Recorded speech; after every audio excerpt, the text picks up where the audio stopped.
안녕하세요. 토스증권 김동민입니다. 오늘은 주식 사기 전에 기본적으로 알아야 될 지식들을 정리해드리려고 하는데요. 지식인에 있는 기초적인 질문들에 제가 직접 답해보려고 합니다. 어떤 질문들이 있는지 한번 보실까요? 첫 번째 질문이에요. 주식이 뭔가요? 런닝맨 좋아하는 중학생인데 런닝맨에서 주식 관련 내용이 나온 걸 봤는데 저는 주식에 대해서 모르다 보니까 궁금해지더라고요. 간단히 말해서 정보를 모아서 하는 투자 같은 것 같은데 정확히 주식이 뭔가요? 주식은 한마디로 어떤 회사의 일부를 나눠서 갖는 소유권인데요. 이 소유권은 나눠주는 회사의 입장이랑 또 사는 입장, 이렇게 나눠서 보면 이해가 쉬울 것 같아요. 그러면 먼저 회사는 왜 굳이 소유권을 나눠줄까요? 예를 들어 제가 떡볶이집을 내면 너무 잘 될 것 같은 거예요. 근데 제 돈으로는 떡볶이집 내기에 부족한 거죠. 이럴 때 모자란 돈을 은행에 가서 빌릴 수 있는데 그러면 이자도 내야 되고 대출받을 수 있는 금액에도 한계가 있어요. 이럴 때 한 가지 방법. 내가 하려는 떡볶이집의 소유권을 팔아서 돈을 구하는 거예요. 야, 이 떡볶이집이 정말 잘 될 것 같은데 내가 1,000만 원 낼 테니까 너도 1,000만 원만 투자해봐. 우리 떡볶이집 소유권의 절반을 줄 테니까 잘 되면 나중에 우리가 이익을 나눠 갖자. 급전이 필요하면 이 증서를 딴 데 팔아도 돼. 라고 하는 이 증서가 바로 주식이에요. 회사 입장에서는 이렇게 해서 투자받은 돈은 갚을 필요도 없고 이자를 낼 필요도 없어요. 회사 입장은 그렇고 그럼 사람들은 주식을 왜 살까요? 주식을 사면 두 가지 권리를 얻을 수 있는데요. 떡볶이집에 이래라 저래라 할 수 있는 권리, 요거를 이제 의결권이라고 하고요. 떡볶이집이 돈을 벌었을 때 그 수익의 일부를 나눠받을 수도 있어요. 요걸 배당이라고 해요. 하지만 저희 입장에서 가장 와닿는 건 아무래도 가격이 올라서 수익을 내는 시세 차익이겠죠? 떡볶이집이 대박이 난다면 1,000만 원짜리 소유권이 2,000만 원, 3,000만 원이 될 수도 있는 거고요. 반대로 쪽박이 나면 가격이 떨어질 수도 있어요. 그래서 우리가 투자를 할 때는 이 떡볶이집이 정말 대박을 낼 수 있는 떡볶이집인지 잘 알아보고 투자해야 돼요.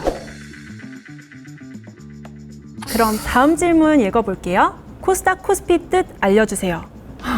답변이 딱 제가 궁금하던 내용이에요. 이렇게 되어 있네요. 우리나라 주식시장은 두 개만 아시면 돼요. 바로 코스피랑 코스닥인데요. 코스피는 우리가 웬만하면 이름 들어본 대기업들이 들어가 있는 시장이고요. 매출, 영업이익 등을 까다롭게 따져서 기준을 통과한 기업들이 들어와 있어요. 코스닥은 코스피에 들어갈 수 없는 벤처기업들을 활성화하려고 만든 시장이라서 대부분은 작은 규모들의 기업들이 모여 있지만 우리가 잘 알고 있는 성장 기업들도 섞여 있어요. 또 여기서 궁금하실 것 같은 게 코스피, 코스닥 지수가 뭐 올랐다 내렸다 매일 뉴스에 나오는데 뭐 박스권이다, 3,100선이 붕괴됐다, 뭐 무슨 얘기인지 궁금하셨죠? 이 숫자들은 코스피 지수, 코스닥 지수예요. 맨날 몇천 개 회사들이 또 어떤 거는 오르고 어떤 거는 내리는데 전체 흐름을 파악하기가 좀 어렵잖아요. 이 상황들을 한눈에 볼 수 있도록 시장 전체의 가격을 숫자 하나로 표현한 게 바로 지수예요. 그래서 지수가 오른다라는 거는 어저께 비해서 시장 전체가 오르고 있다라는 뜻이에요. 이 숫자들을 살펴보는 게 중요한 이유는요. 오늘 서울에 다 비가 오고 있는데 저희 집만 맑을 가능성이 적잖아요. 지수가 다 내려간다라고 하면 아무래도 내가 산 주식도 영향을 받게 되겠죠. 또 이 지수는 우리에게 중요한 기준점이 되기도 하는데요. 지수가 마이너스 3%씩 떨어지는데 내가 투자한 기업은 잘 버티고 있다, 아니면 올라가고 있다.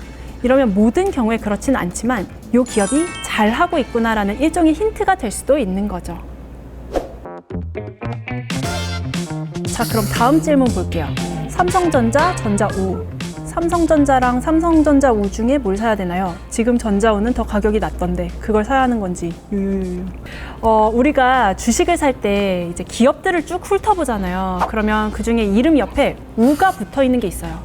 이런 거를 우선주라고 하고요. 우가 없는 걸 보통주라고 해요. 아까 저희가 주식을 설명하면서 의결권이랑 배당에 대해서 얘기했었죠. 의결권은 회사 경영에 참여할 수 있는 권리, 쉽게 말해서 주주총회를 갈 수 있는 권리고요. 배당은 회사가 돈을 벌었을 때 그 일부를 나눠 가지는 거거든요. 그래서 우선주는 의결권이 없어요. 대신에 배당을 받을 때 우선권을 얻는데요. 그래서 우선주인 거예요. 우선주를 가지고 있으면 보통주에 비해서 배당을 일찍 받고 또 보통 더 많이 받을 수 있어요. 이게 통상적으로 한 1~2% 정도 차이가 나는데 예를 들어서 LG전자의 경우에는 작년에 보통주는 이제 한 주당 1,200원, 우선주는 1,250원을 나눠줬어요. 그러면 나는 주주총회는 안 가도 되는데 그럼 우선주가 더 좋은 거 아니에요? 라고 생각할 수 있잖아요. 근데 우선주는 보통주보다 시장에 발행되어 있는 주식의 양도 적고 따라서 하루에 거래되는 양이 적어요. 거래량이 적다라는 거는 사고 파는 사람이 적다라는 뜻이기 때문에 내가 원할 때 원하는 가격으로 팔지 못할 수가 있어요. 또 우선주는 전체 주식 수가 작기 때문에 적은 거래량으로도 가격이 크게 흔들릴 수가 있어서 이 부분도 주의가 필요합니다. 다음 질문 봐볼게요.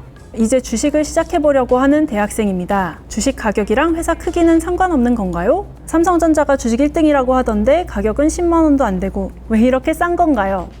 의외로 많은 분들이 헷갈려 하시는 부분이에요. 우리나라에서 제일 큰 회사가 삼성전자잖아요? 한 주에 8만 원인데 농심은 한 주에 30만 원 정도 한단 말이에요. 그러면 이제 질문자님처럼 농심이 삼성전자보다 더 큰 건가? 라고 생각할 수 있어요. 근데 삼성전자는 2018년에 주식 한 주를 50개로 쪼갰어요. 그 전에는 한 주에 200만 원이 넘었고요. 이렇게 주식을 쪼갤 수도 있고 처음 시작할 때 주식 수 자체가 각자 달라서 기업마다 주식 개수가 천차만별이에요. 그래서 우리가 중요하게 봐야 되는 건 바로 그거를 다 합한 거. 즉, 한 주 가격에 모든 주식 수를 곱한 시가총액이에요. 이 시가총액이 높을수록 어떤 회사의 가치가 높다라고 보는 거예요. 근데 시가총액이 중요하다는데 봐도 감이 안 와요 라고 하시는 분들 있죠? 우선 코스피 시가총액을 1위부터 10위까지를 쭉 훑어보세요. 1등이 삼성전자 445조 원, 2등이 SK하이닉스 75조 원, 갭이 엄청나죠? 현대차는 9등, 시가총액이 45조 정도예요. 저희가 말로만 들었지 삼성전자가 코스피에서 얼마나 중요한지 보이시죠? 그래도 감이 안 오시는 분들은 같은 산업 내에서 시가총액을 비교해보는 것도 또 좋은 방법이에요. 엔터 산업을 예로 들어볼까요? SM, YG, JYP, 또 하이브의 시가총액을 비교해보면 이 기업들이 시장에서 어떻게 좀 냉정한 평가를 받고 있는지 한눈에 비교해볼 수 있습니다. 다음 질문 읽어볼게요. 주식 개인은 매도하고 외국인과 기관은 매수하고 주가가 오르면 이건 호재인가요? 우리가 뉴스를 보면은 외인, 기관 이런 단어들이 맨날 나오잖아요. 주식 시장의 플레이어들을 흔히 매매 주체라고 하는데 이게 크게 개인, 기관, 외국인 이렇게 세 가지로 분류해요. 첫 번째는 개인 투자자분들, 속칭 개미라고 하죠. 이게 우리 같은 사람들. 두 번째는 기관인데 이게 회사 형태로 주식에 투자하는 주체들을 통틀어서 말해요. 자산운용사, 증권사, 은행, 국민연금, 보험 등이 있습니다. 이 회사들은 보통 사람들의 돈을 모아서 펀드, 보험 이런 것들로 이제 굴려주는 역할을 하고 있고요. 세 번째는 외국인, 외국계 투자 은행, 펀드, 헤지 펀드 같은 외국 투자 회사를 생각하시면 돼요. 기관이랑 외국인은 아무래도 회사 법인이다 보니까 기본 억 단위로 거래하고 또 전문적인 방법으로 투자를 해서 시장에 미치는 파워가 되게 커요. 외국인의 경우에 코스피 코스닥 전체 시가총액의 약 30%를 보유하고 있어요. 물론 외국인과 기관들도 소위 말하는 단타도 치는데요. 개인보다는 주식을 대량으로 보유하고 또 장기 투자하는 성향이 보통은 있어요. 근데 얘네들이 어떤 주식을 대량으로 팔았다? 그건 어떤 종목에 대한 의견이 바뀌었다라는 신호일 수도 있어요. 그래서 저라면 그 이유를 한번 살펴보기는 할 것 같아요. 또 반대로 많이 샀다 경우도 마찬가지겠죠? 마지막 질문 한번 봐볼게요. 주식 종목 고르는 법 알려주세요. 재물을 보고 종목을 고른다고 알고 있는데 좋은 종목 빠르게 알 수 있는 방법이 있을까요?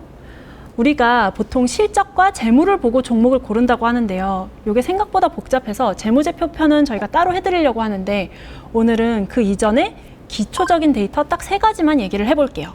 첫 번째는 매출. 매출은 쉽게 말해서 회사가 번 돈의 총합이에요.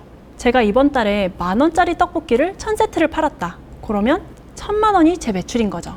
영업이익은 매출에서 사업에 드는 비용, 그러니까 재료비, 원료, 인건비, 월세 이런 것들을 빼고 남은 이익이나 손실을 말해요. 아까 제가 1000만 원이 매출이라고 했는데 얘네들 다 빼니까 100만 원만 남는다 그러면 100만 원이 제 영업이익인 거죠.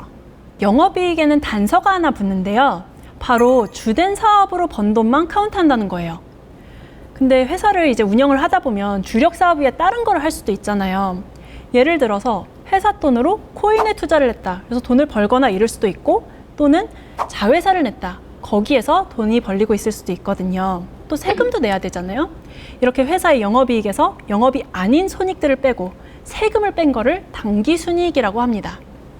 그러면 우리가 이 숫자들은 뭔지 알겠는데 어떻게 읽어야 될까요? 첫 번째로는 같은 산업 안에서 기업의 실적을 비교해 보는 게 중요해요. 제가 떡볶이집을 하는데 반도체 회사랑 비교를 하는 게 의미가 없잖아요. 그래서 동종업계 라이벌 기업, 다른 떡볶이집이랑 비교를 해보는 거죠. 비교를 해봤더니 매출은 그쪽이 더 높은데 보니까 영업이익은 우리랑 비슷하다? 그러면 이제 우리가 좀 더 알짜배기 기업일 가능성이 높겠죠? 정리하면 매출액은 그 회사의 제품이나 서비스가 얼마나 인기를 끌고 있는지를 좀 알 수 있는 지표예요.